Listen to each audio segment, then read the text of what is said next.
भवतु सब मंगलम। साधु साधु साधु।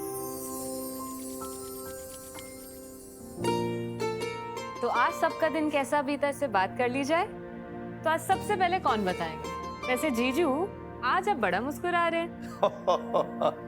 शिवानी, अरे तुम्हारे मुंह में घी शक्कर। कहते हैं ना कि भगवान के घर में देर है अंधेर नहीं।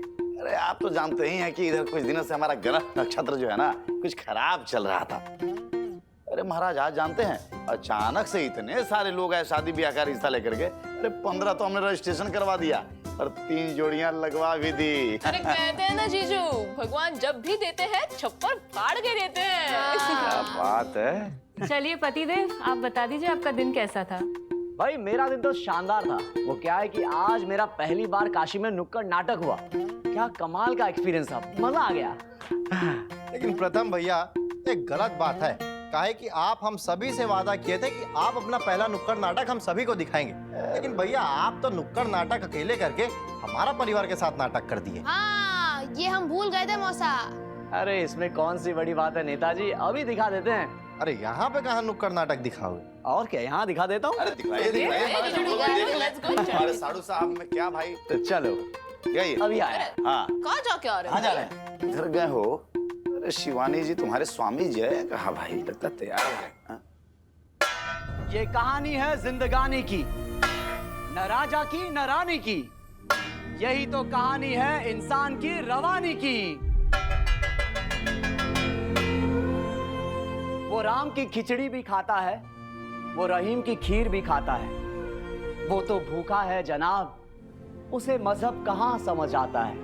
तो आज के इस नुक्कड़ नाटक का आधार है हर भूखे की थाली में भोजन। भाइयों और बहनों, क्या आप जानते हो जब पेट में भूख लगती है तो पेट क्या कहता है? पेट कहता है कि रोटी दे दो, पानी दे दो, नहीं तो ये जिंदगी खत्म हो जाएगी। ये खाली थाली बस खाने की उम्मीद के लिए बैठी हुई है, खाने की उम्मीद के लिए बैठी हुई है। और सोचो उन करोड़ों लोगों के बारे में जिनके पास ये थाली तो है, लेकिन इसमें खाने के लिए कुछ नहीं है। तो क्या हमारी जिम्मेदारी नहीं बनती कि हर भूखे को खाना मिले, हर थाली में भोजन हो? आज जब हम बचे हुए खाने को फेंक देते हैं यहाँ वहां, तो कहीं दूर एक भूखा बच्चा भूख से रो रहा होता है। हाँ, रो रहा होता है। तो आओ हम सब मिलकर एक वादा करें कि कोई भी आज के बाद भूखा नहीं सोएगा, कोई भी थाली खाली नहीं रहेगी। बचा हुआ खाना बांटे, जरूरतमंदों की थाली भरे, हर थाली में भोजन होगा। यही सपना है, यही लक्ष्य है। तो आओ और मिलकर इस सपने को हकीकत बनाएं। तो क्या आप मेरे साथ हैं? हाँ बिल्कुल, हम आपके साथ हैं। क्या आप मेरे साथ हैं? अरे बिल्कुल हम आपके साथ हैं। बोले ना साड़ू भाई क्या करना है। तो ठीक है, मेरे साथ मिलकर बोलो सब। हर थाली में भोजन हो, हर थाली में भोजन हो, हर भूखे पेट को भरा जाए, हर इंसान मुस्कुराए, हर थाली में भोजन हो। क्या बात है जीजू 2.0, कमाल। साड़ू भाई को जगह दो भाई। हाँ, दो। बनाते हैं इनके लिए जगह है। एक बात तो है प्रथम बाबू, आपने जो नाटक का विषय चुना ना, भूखमरी, अरे वाह, बहुत ही बढ़िया विषय आपने चुना। अरे भैया दुनिया भर में जो है भूखमरी जो है ना एक गंभीर समस्या है। हाँ, दुनिया में नेताजी बहुत सारे ऐसे लोग हैं जिनको 2 वक्त तो छोड़िए, 1 वक्त का खाना नसीब नहीं हो रहा है। बिल्कुल सही कहे भैया। और वैसे भी भूखमरी के लिए हमारी देश की सरकार बहुते कुछ कर रही है भाई।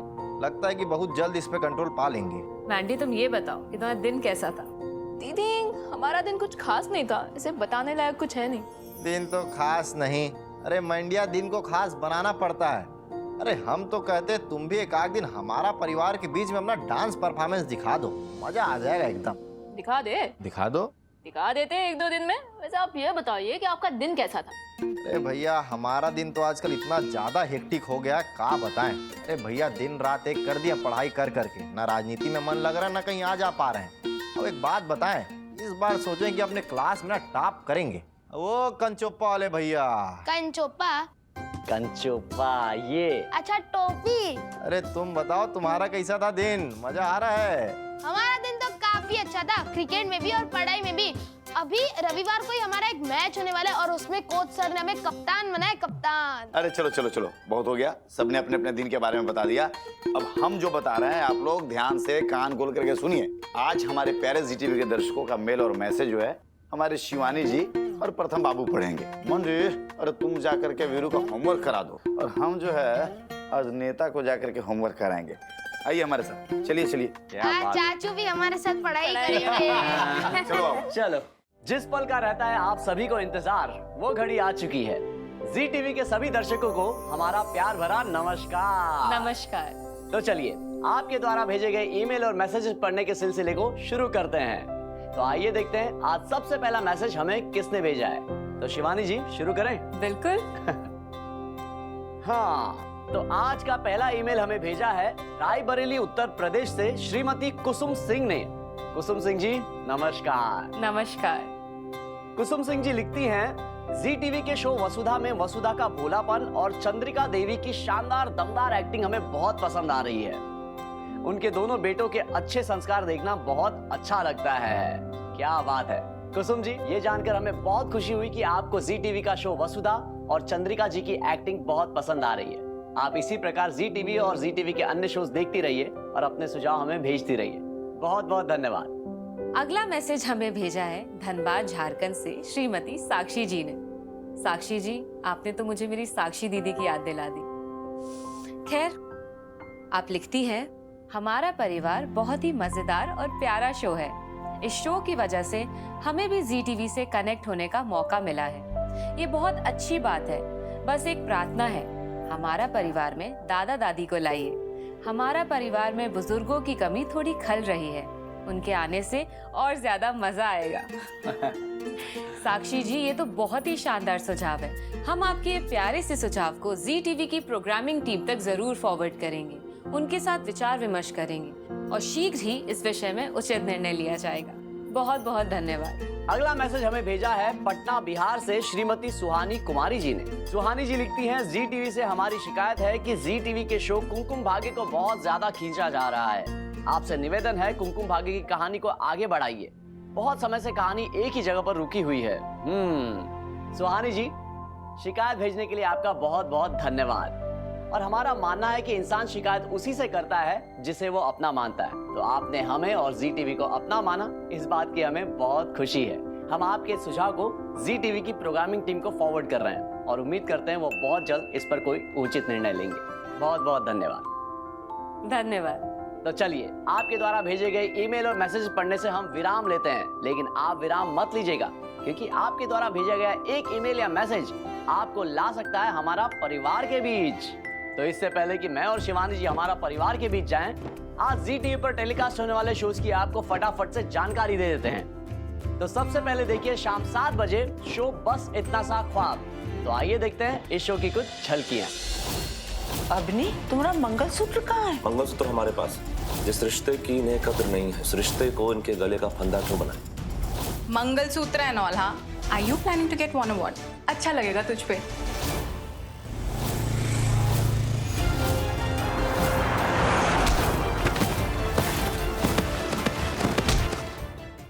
और फिर देखिए शाम 7:30 बजे कैसे मुझे तुम मिल गए। आइए देखते हैं शो की कुछ झलकियां। बोले सत्यनारायण भगवान की जय। अमृता जी, आप अपने हाथ से घर की चौखट से लेकर घर के कोने कोने में गंगा जल छिड़क दीजिए, शुभ होगा। उसके बाद रात 8 बजे देखिए जी टीवी का एक पॉपुलर शो भाग्य लक्ष्मी। तो आइए देखते हैं इस शो की कुछ धमाकेदार झलकियां। तुम्हारे दिल में जो मेरे लिए है वो है या नहीं? अभी मैंने उस लड़की को देखा जो गर्भवती है। कहाँ है वो? किधर वो लड़की, मुझे बताओ। उधर।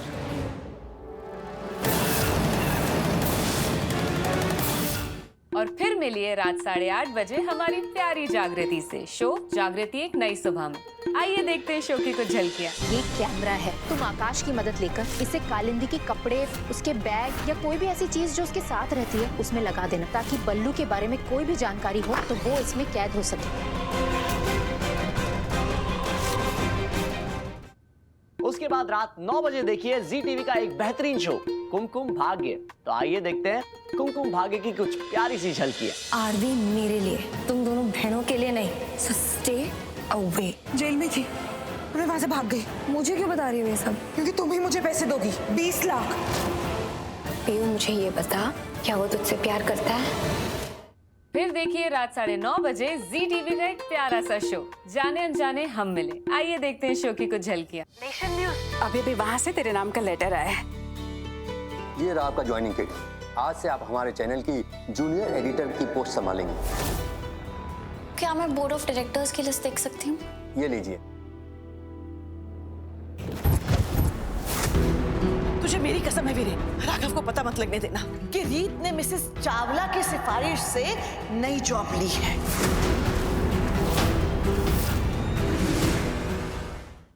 उसके बाद रात 10 बजे मिलिए हमारी प्यारी वसु से शो वसुधा में। तो आइए देखते हैं वसुधा की कुछ प्यारी सी झलकियां। अब वो नौकरानी वसुधा इस माधव के साथ शूट नहीं कर पाएगी, क्योंकि दुल्हे राजा को तो हम ले जा रहे हैं। बेचारा अभी फिर से अपनी मॉम के सामने फेलियर साबित होगा और फिर से मेरे जूते के नीचे ही रहना होगा। बाबा माधव नहीं मिल रहा। फिर रात 10:30 बजे देखिए जी टीवी का एक धमाकेदार शो जमाई नंबर 1। आइए देखते हैं शो की कुछ झलकियाँ। ये शादी एक कॉन्ट्रैक्ट मैरिज, उसके बाद आप अपने रास्ते और मैं अपने रास्ते। मुझे पता था ये कंचन ना तुम दोनों की शादी रुकवानी यहाँ जरूर आएगी, इसलिए मैं यहाँ आई। ठीक कहा आपने मम्मी, मैं यहाँ शादी रोकने ही आई।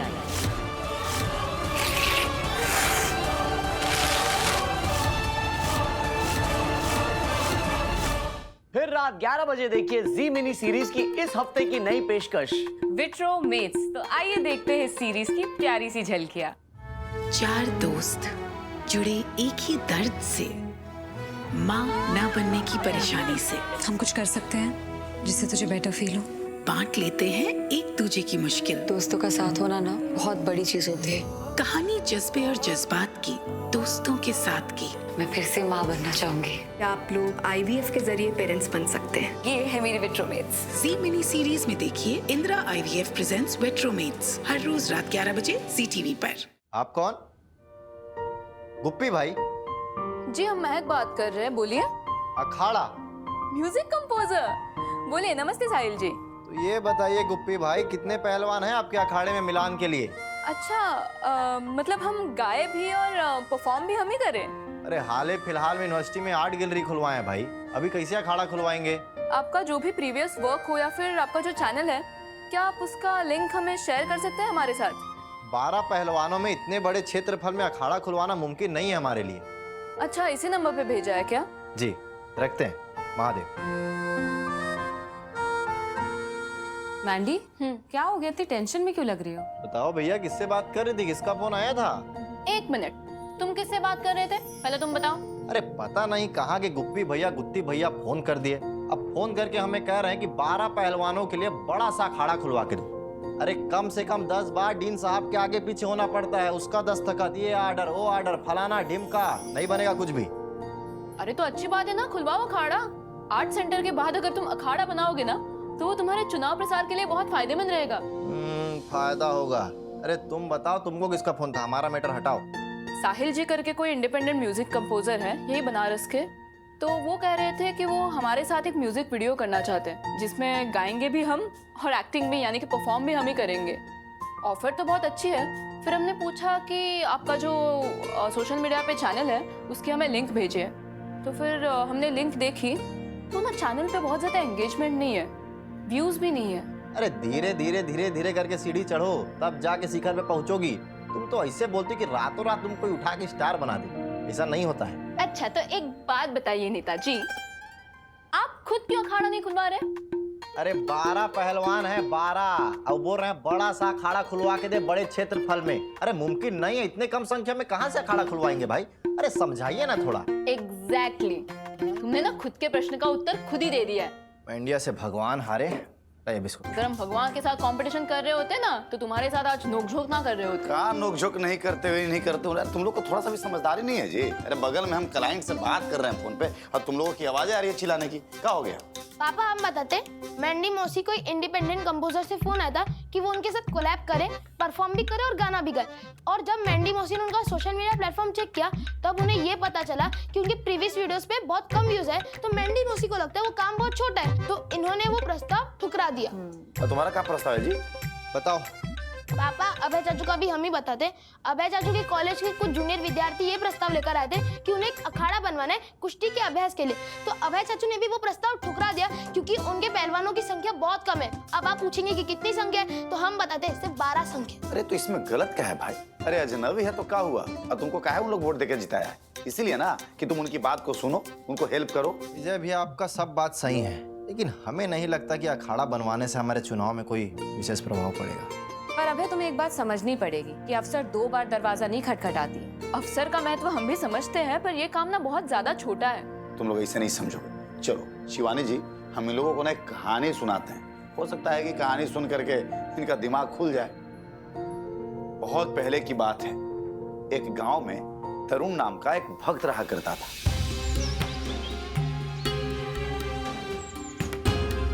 वो दिन रात भजन कीर्तन करता,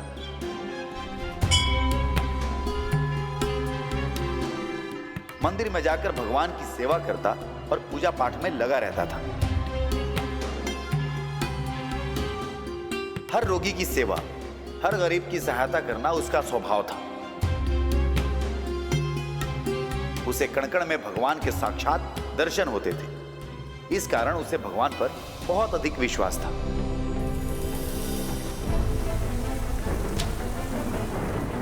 एक बार उस गांव में बहुत ज्यादा बारिश होने लगी। 3 दिन बीत गए पर पानी बरसता ही रहा। ऐसी मूसलाधार बारिश कि लगा सब कुछ बह जाएगा। वैसी ही बारिश जैसे देवराज इंद्र ने व्रज में करवाई थी। बिल्कुल वीरू बेटा, वैसे ही बारिश। व्रज को बचाने के लिए तो भगवान श्री कृष्ण थे, और उस गांव को बचाने वाला कोई नहीं था। इसलिए बारिश से घबराए गांव वालों ने सुरक्षित स्थान पर जाने का निश्चय किया। गांव के पास ही एक काला पहाड़ था। सबको लगा कि काला पहाड़ ही इस समय उनकी इस मूसलाधार बारिश से रक्षा कर सकता है। सारा गांव एक साथ काले पहाड़ पर जाने के लिए निकला, पर भगत तरुण मंदिर में ही बैठा रहा। उसने सोचा कि बारिश से क्या डरना, अगर गांव में बाढ़ आएगी तो मेरे भगवान मुझे बचा लेंगे। वो तो हाथी को मगरमच्छ से बचाने अपना खाना छोड़कर चले आए थे। उनके रहते डरने की जरूरत नहीं है। मैं उनका मंदिर और गांव छोड़कर कहीं नहीं जाऊंगा। काले पहाड़ पर जाते गांव वालों ने जब तरुण भगत को नहीं देखा तो उसे बुलाने मंदिर पहुंचे। उन्होंने तरुण को बताया, कुछ ही देर में गांव डूबने वाला है, समय बहुत कम है, हमें तुरंत काले पहाड़ की ऊपर वाली गुफा में चलना चाहिए। तरुण ने उनसे भी भगवान पर विश्वास की बात कही, पर गांव वालों ने तरुण को बहुत समझाया कि भगवान उसी की सहायता करते हैं जो कर्म करता है, पर तरुण नहीं माना। उसने बार बार गांव वालों से यही कहा, वे अपने भक्त को कुछ नहीं होने देंगे। यदि संकट आया तो भगवान स्वयं मुझे बचाने आएंगे। तरुण की जिद देकर गांव वालों ने हार मान ली। अपनी जिंदगी बचाने काले पहाड़ की ओर चले गए। गांव वालों के जाने के बाद पानी और तेज बरसने लगा। कुछ ही देर में नदी का पानी गांव के घरों में घुसने लगा। उस मंदिर में पानी भरने लगा जहां तरुण बैठा भगवान का भजन कीर्तन कर रहा था। उसे भगवान पर पूरा विश्वास था। पानी इतनी तेजी से बढ़ रहा था, कुछ ही मिनटों में पानी तरुण की कमर के ऊपर तक आ गया। तभी एक अनजान आदमी एक नाव लेकर उस मंदिर के पास पहुंचा और उसने पुकार के कहा, जो भी संकट में हो बाहर आ जाओ, मैं उसे इस बाढ़ से बाहर निकाल दूंगा। उसकी आवाज सुनकर तरुण मंदिर से बाहर आया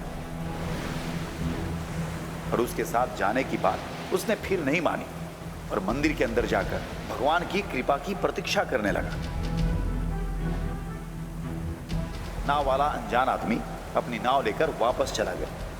बाढ़ का पानी अब और तेजी से बढ़ रहा था। मंदिर में भरता पानी अब तरुण की गर्दन तक आ गया था। पानी से बचने के लिए तरुण किसी तरह तैरता हुआ मंदिर के बाहर आ गया। तभी उसने देखा कि एक बड़े पेड़ का तना बहता हुआ उसी की ओर चला आ रहा है। एक बार तो उसे लगा कि उसे इस लकड़ी के तने पर बैठकर अपनी जान बचा लेनी चाहिए, पर अगले ही पल उसका विश्वास उसे धिक्कारने लगा। मन से आवाज आई, क्या तुझे अपने भगवान पर विश्वास नहीं रहा तरुण? विश्वास रख, तेरी रक्षा करने भगवान जरूर आएंगे।